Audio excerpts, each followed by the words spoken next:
ईमानदारी का फल।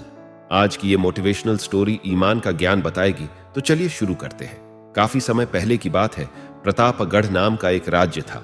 वहां का राजा बहुत अच्छा था, मगर राजा को एक सुख नहीं था। वह यह कि उसके कोई भी संतान नहीं था, और वह चाहता था कि अब वह राज्य के अंदर किसी योग्य बच्चे को गोद ले, ताकि वह उसका उत्तराधिकारी बन सके और आगे की बागडोर को सुचारू रूप से चला सके।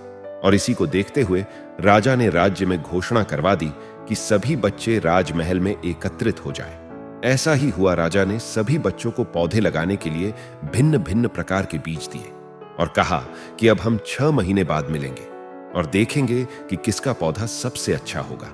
महीना बीत जाने के बाद भी एक बच्चा ऐसा था जिसके गमले में वह बीज अभी तक नहीं फूटा था, लेकिन वह रोज उसकी देखभाल करता था और रोज पौधे को पानी देता था।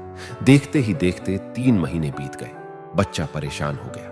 तभी उसकी मां ने कहा कि बेटा, धैर्य रखो, कुछ बीजों को फलने में ज्यादा वक्त लगता है।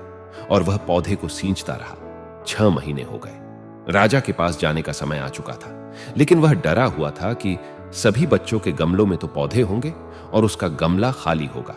लेकिन वह बच्चा ईमानदार था और सारे बच्चे राजमहल में आ चुके थे। कुछ बच्चे जोश से भरे हुए थे, क्योंकि उनके अंदर राज्य का उत्तराधिकारी बनने की प्रबल लालसा थी। अब राजा ने आदेश दिया। तब सभी बच्चे अपने अपने गमले दिखाने लगे, मगर एक बच्चा सहमा हुआ था, क्योंकि उसका गमला खाली था। तभी राजा की नजर उस गमले पर गई। उसने पूछा, तुम्हारा गमला तो खाली है? तो उसने कहा, लेकिन मैंने इस गमले की 6 महीने तक देखभाल की है। राजा उसकी ईमानदारी से खुश था कि उसका गमला खाली है। फिर भी वह हिम्मत करके यहां आ तो गया। सभी बच्चों के गमले देखने के बाद राजा ने उस बच्चे को सभी के सामने बुलाया। बच्चा सहम गया और राजा ने वह गमला सभी को दिखाया। सभी बच्चे जोर से हंसने लगे। राजा ने कहा, शांत हो जाइए, इतने खुश मत होइए। आप सभी के पास जो पौधे हैं वो सब बंजर है। आप चाहे कितनी भी मेहनत कर ले, उनसे कुछ नहीं निकलेगा। लेकिन असली बीज यही था।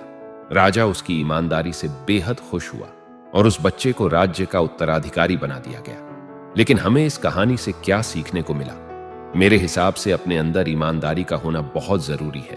अगर हम खुद के साथ ईमानदार हैं, तो जीवन के किसी न किसी पड़ाव में सफल हो ही जाएंगे, क्योंकि हमारी औकात हमें ही पता होती है।